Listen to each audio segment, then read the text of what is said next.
इस समय के ज्ञात इतिहास में इतना उन्नत मेधा का महापुरुष वो दुर्लभ सा है। प्रेम की मूर्ति रहे, कृपा के दयालु रहे, कृपालु रहे। जो उनके सानिध्य में आया वही समझ सकता है भैया, वही अनुभव कर सकता है। उनमें नाम का, वाणी का, विद्वता का आकर्षण इतना है कि एक बार भी अगर उनके शरण में आ जाए बस उन्हीं का हो जाता है।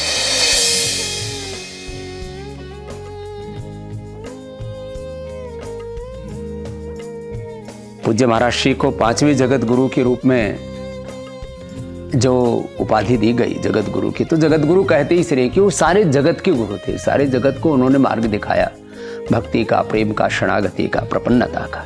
कृपालु जी महाराज ने अपने जीवन की शैली से, अपने आचरण से, अपनी वाणी से इतना गहराई में उतारा है कि युगों तक पूज्य महाराज जी का ये प्रेम का संदेश प्रेरणा देता रहेगा।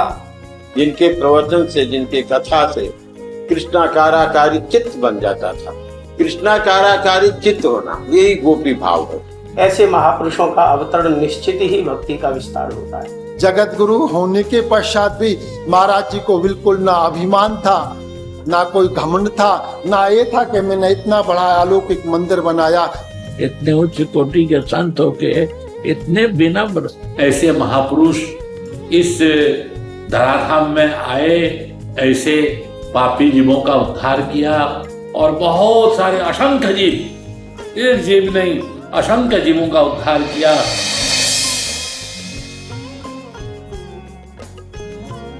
महाराज श्री ऐसे श्लोक बोलते थे, उनको किसी भी उपनिषद का, किसी भी पुराण का श्लोक का नंबर, श्लोक का अध्याय जैसे इनके अंदर से निश्चित हो रहे हैं। हम लोगों ने भी अध्ययन किया, लेकिन पंक्ति और श्लोक संख्या और श्रुति संख्या ये हमको नहीं मालूम रह जाते। लेकिन उसे पंक्तिबद्ध करना, उसे संख्याबद्ध करना, इतनी उनकी मेधा थी। सिद्धांत के द्वारा सिद्ध करके कठिन से कठिन श्लोक वेद का सरलता पूर्वक उन्होंने रसधारा में आकर के प्रवाहित किया है।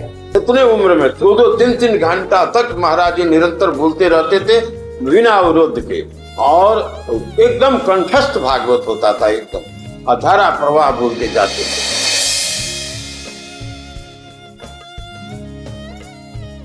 अभी तक पूरे भारतवर्ष में ऐसा कोई महापुरुष नहीं हुआ जो संप्रदायों से ऊपर उठ करके जीव जीव जन जन को श्री राधा नाम रसपान कराए।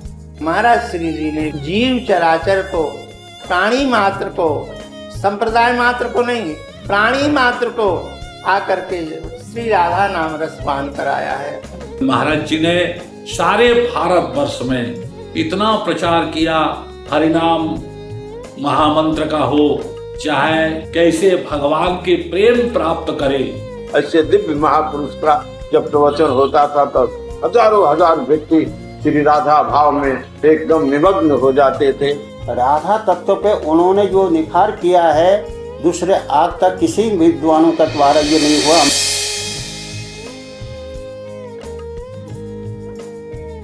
वृंदावन गए, बोले हाँ प्रेम मंदिर दर्शन किया, नहीं किया, अरे फिर क्या दर्शन। कृपालु जी महाराज ने जो आज हमारे लिए वृंदावन में मंदिर बनाया, पूरा विश्व उसका आज आनंद उठा रहा है, रस उठा रहा है। पूरा विश्व आज आ रहा है वृंदावन में।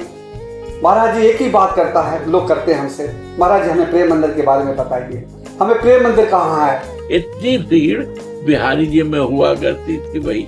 प्रेम मंदिर माने प्रेम का ही मंदिर है वो। राधा कृष्ण प्रेमिक और ईश्वर परम कृष्ण सचितानंद रस विग्रह, भगवान श्री कृष्ण का रस का साक्षात विग्रह है। वही रस के विग्रह ही माने प्रेम का विग्रह है।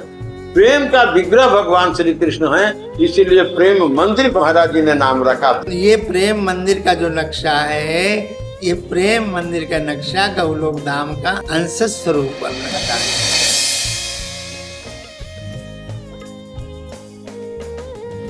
उनकी पद रचनाएं ऐसी अद्भुत प्रेम रस में सराबोर है कि उनका श्रवण करने पर आज हम ऐसा नहीं अनुभव कर पाते हैं कि इस युग के किसी प्रेमी महात्मा की वाणी। ऐसे लगता है कि भक्ति काल में जो भगवत साक्षात्कार संपन्न महापुरुष हुए थे, महान रसिकाचार्य, महान अष्टशास्त्री भक्त प्रभु जी, उनके वाणी में जो दिव्यता का अनुभव होता है, वैसी ही दिव्यता का अनुभव पूज्य जगत गुरु जी के कृतित्व में है, उनके दिव्य पदों में है, उनकी दिव्य वाणी में है, उनके दिव्य प्रवचन में है। और महाराज जी ने तो प्रेम रस सिद्धांत का ही प्रतिपादन किया।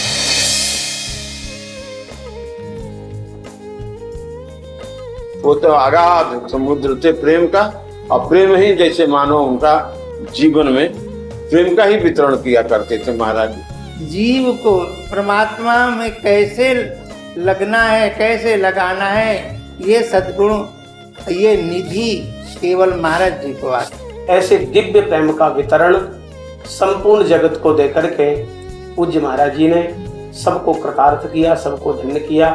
रसिकों में उनका आचार्य हैं, वो उनके दर्शन से ही रस की उत्पत्ति हो जाए।